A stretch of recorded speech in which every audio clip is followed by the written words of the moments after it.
Phil's in for plucking.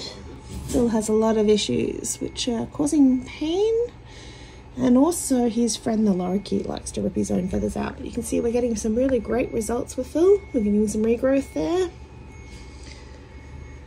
He's had it for a little while now, and I am barely restraining this bird. I am literally just holding a towel over his eyes without actually any pressure whatsoever. You aren't either, are you? Nope, I'm just pulling his legs down so I can get his belly.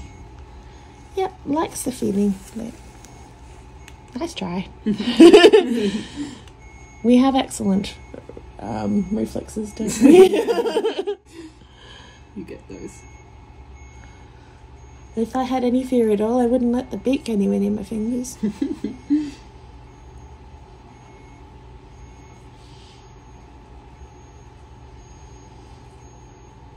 It's nice that this is not a painful procedure. Good boy. No kicking, poor Nikita. Rude.